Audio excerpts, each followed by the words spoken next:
จาก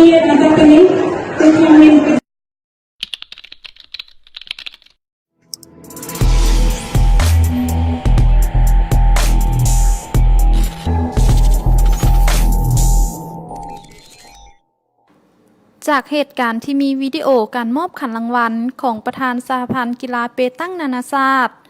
ให้แก่นักกีฬาเปตังทีมชาติลาวด้วยลักษณะท่าทีที่บ่เหมาะสมในสายตาของมวลชนลาว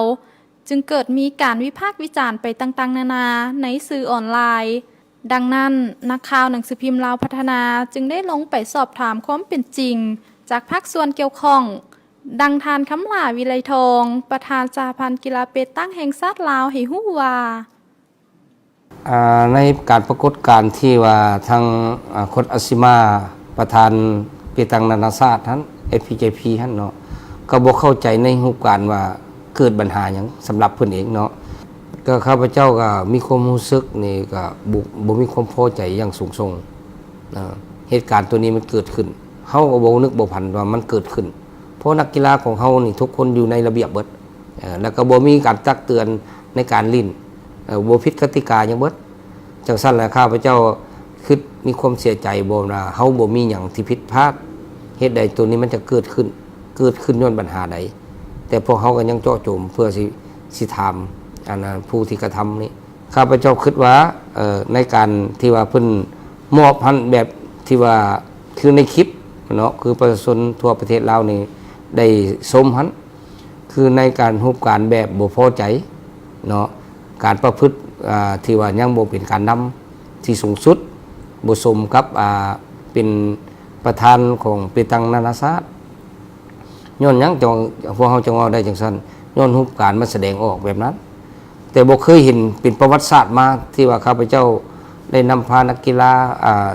ไปนานาชาติแบบสากลนี่บ่เคยมีจักเทื่อสิวางตัวแบบนั้นที่ว่าผู้ที่มามอบเหรียญนั้นบ่เคยมีเป็นประวัติศาสตร์เป็นครั้งทำอิฐที่พวกเฮาได้พบมาจังซี่และก็นานาชาติที่ว่าทั้งเปตังนานาชาตินี่ก็บ่เคยมีจักคนที่มาเฮ็ดปัญหาแบบนี้เกิดขึ้นและปัญหานึงก็ข้าพเจ้าคิดว่ามีส่วนบ่ตัวนี้เนาะก็ยังตั้งปัญหาอยู่ว่ามันเป็นหยังจะเป็นจังซี่คิดว่านักกีฬาเปตังของเรานี้ที่เฮาได้ส่งเข้า1ทีมเนาะเพราะว่าเฮาบ่ได้อยู่ในชิงแชมป์โลกทางฝรั่งเศสเพิ่นได้ชิงแชมป์โลกเพิ่นส่งได้2ทีมในกติกาของการแข่งขันเปตังโลกนี้การลิ้นของพวกเฮาก็ถือว่าดีหลายไปครั้งนี้บ่คาดคิดว่านักกีฬาเฮานี่ลิ้นเกินระดับคาดหมายแต่ในนั้นพวกเฮาสามารถญาติเขาเอิ้นว่าสามารถซิงกับ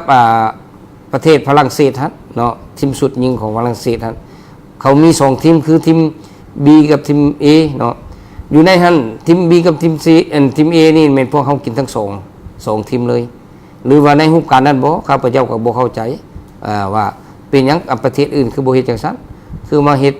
มามอบในเวลามอบเดือนเฮ็ดแต่ประเทศลาวนี้ข้าพเจ้าก็บ่คิดว่าสิเป็นจังซี่เนาะหรือว่าคิดในรูปการนั้นบ่เพราะเพิ่นก็เป็นเขาเอิ้นว่าสัญชาติฝรั่งเนาะเป็นคนฝรั่งเศสเฮาก็กินของฝรั่งเศสทั้งอัน2นัดนี่นะ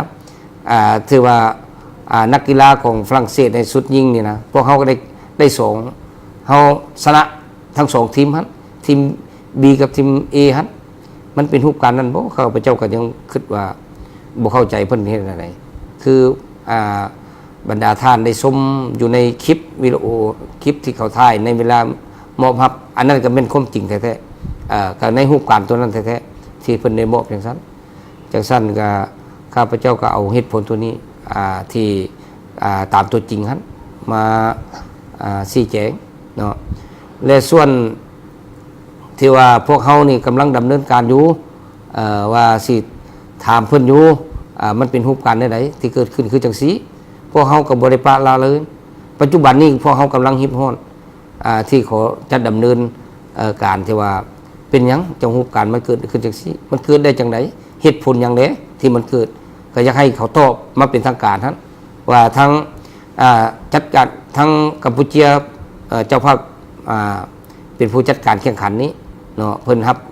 ที่ชอบในการเป็นเจ้าภาพเด้ก็สิถามว่ารู้สึกแนวใดแล้วก็ยังสิเฮ็ดหลายขั้นตอนเนาะเดี๋ยวนี้ก็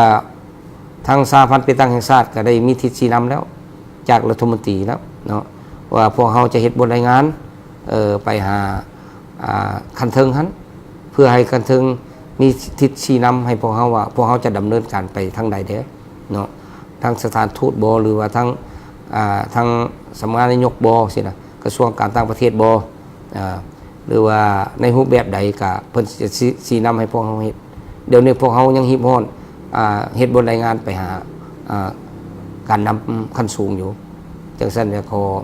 แจ้งข่าวให้บรรดาผู้ชมผู้เชียร์ผู้ติดตามการแข่งขันที่พวกเราเข้าไปร่วมนี้ก็ข้าพเจ้ากับในนามประธานสหพันธ์ที่ตั้งแห่งชาติก็ขอดีใจขอมุกขอบใจเห็นปัญหาที่ว่าประชาชนบรรดาเผ่าในทั่วประเทศเฮานี่เอาใจใส่เกี่ยวกับเรื่องนี้แล้วก็ดีใจเพื่อนได้ติดตามว่าการเป็นประวัติศาสตร์ของนักกีฬาลาวที่ได้นักกีฬาไปทางลาวนี่ได้อันดับ2ของโลกก็ถือว่าห้องแชมป์แล้วมีปัญหาที่ข้าพเจ้ากำลังดำเนินมันจะมีรูปการผลแนวไหนออกมาแล้วก็ข้าพเจ้าจะขอแจ้งเตือนให้บรรดาท่านผู้ชมผู้เชียร์และประชาชนในทั่วประเทศรับทราบในขั้นต่อไปเนาะฉะนั้นขอขอบใจ